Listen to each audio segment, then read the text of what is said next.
सभी साथियों को क्रांतिकारी जय भीम। नमो बुद्धाय। जय जवान जय किसान। साथियों, जैसा कि हम सबको पता होना चाहिए कि 1 जनवरी को वो दिन है, वो शौर्य दिवस है जो हमारे वीर बहादुर बलिदान सिपाही भीमा कोरे गांव का इतिहास रचा गया था। मैं नमन करता हूं उन लोगों को, उन वीरों को जिन्होंने ये लड़ाई लड़ने में सहयोग किया था। 500 ने 28,000 मौत के घाट उतार दिए थे। वो बाबा साहब डॉक्टर भीमराव अंबेडकर जी की औलादें थीं। इस देश को आज वो पता नहीं है कि भीमा कोरे गांव का इतिहास ना आज तक जीवन में बना है, ना बनेगा।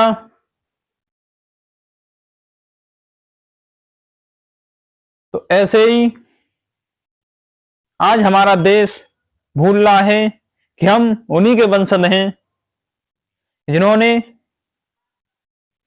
500 ने 28,000 मौत के घाट उतारे थे, और आज भी हम भूले नहीं हैं।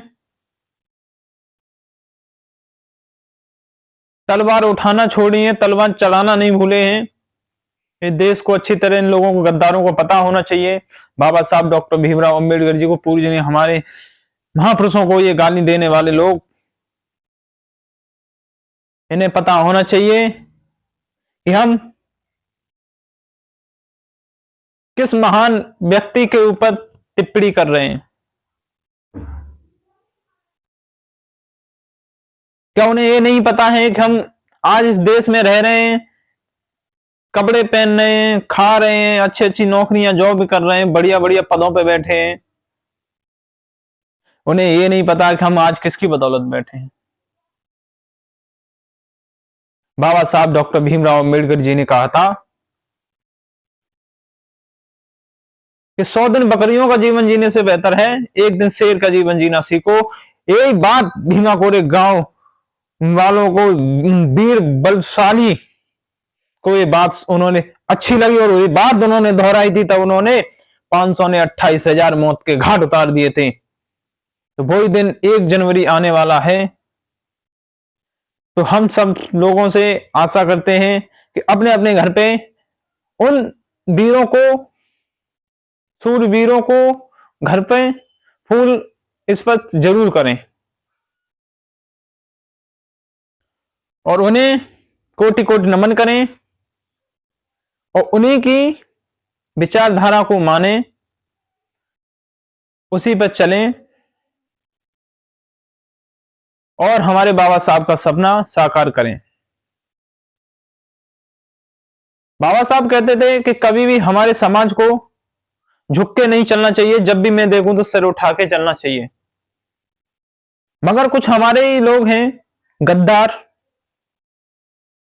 जो हमारे समाज को कमजोर करने की कोशिश कर रहे हैं। तो कहना चाहता हूं कि सुधर जाइए, घर घर ही होता है। बाहर जाओगे कब तक कोई टुकड़ा डालेगा, तो इसलिए कहता हूं घर को मत भूलिए। अगर तुम वाकई में बाबा साहब के वंशज हो तो बाबा साहब की विचारधाराएं बताए हुए रास्ते पे चलो और अपने बच्चों को ज्यादा से ज्यादा पढ़ाओ लिखाओ, शिक्षा प्राप्त कराओ। बाबा साहब कहते थे 1 रोटी कम खाना, मगर अपने बच्चों को अवश्य पढ़ाना, ताकि ये देश में जितने भी हमारे भाई बंधु हैं वो कभी किसी के सामने सिर ना झुकाएं, कभी किसी से झुके नहीं, बड़े बड़े पदों पे, बड़ी बड़ी कुर्सियों पे बैठें और हमारा सपना जो है वो साकार करें। तो मैं सबसे यही कहना चाहता हूं कि बाबा साहब के बताए हुए रास्ते पे चलें, बाबा साहब की विचारधारा को माने और ज्यादा से ज्यादा बाबा साहब का संविधान अवश्य पढ़ें, क्योंकि संविधान एक बार जो पढ़ लेता है वो कभी भूलता नहीं है बाबा साहब को, इतिहास नहीं कभी भूलता है। वो कहते हैं ना, शिक्षा वो शेरनी का दूध है जो जितना पिएगा उतना धाड़ेगा।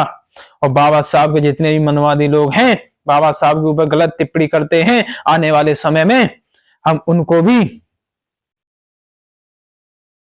सजा दिलाने का काम अवश्य करेंगे। आज नहीं तो कल, कल नहीं तो परसों वो तौर बदलेगा। जिस दिन तौर बदलेगा उस दिन एक भी मनवादी भान नहीं बचेगा। बाबा साहब डॉक्टर भीमराव अंबेडकर जी का जो अपमान करने वाले हैं, मैं उनसे कह देना चाहता हूं, बाबा साहब सुधर जाओ। हमें भी इस देश में रहना, आपको भी इस देश में रहना है। तुम अपने महापुरुषों को पूजो, हम अपने महापुरुषों को पूजें, मगर इसमें एक कौन सी दुर्भाग्य की बात है जो तुम हमारे महापुरुषों को गालियां देते हो। ऐसा उन्होंने कौन सा गलत काम कर गए जो हमारे देश, हमारे महापुरुषों को गालियां मिलती हैं। उन्होंने तो एक अच्छा ऐसा काम कर दिया जो आज ऐसा इतिहास बना दिया था, रच दिया था कि भारत का बनाया हुआ संविधान से आज ये पूरा देश, पूरा चक्रव्यूह चलता है। आज देखते होंगे जब बादल छाए रहते हैं तो आसमान भी नीला नीला हो जाता है। ये किसकी वजह से? आज भी बाबा साहब डॉक्टर भीमराव अंबेडकर जी का खौफ इस धरती पे है। तो जय भीम, जय संविधान। ज्यादा से ज्यादा वीडियो को शेयर करें। अगर वीडियो अच्छी लगी हो भाई लोगों तक जरूर ये विचारधाराएं पहुंचाएं। जय भीम, जय संविधान।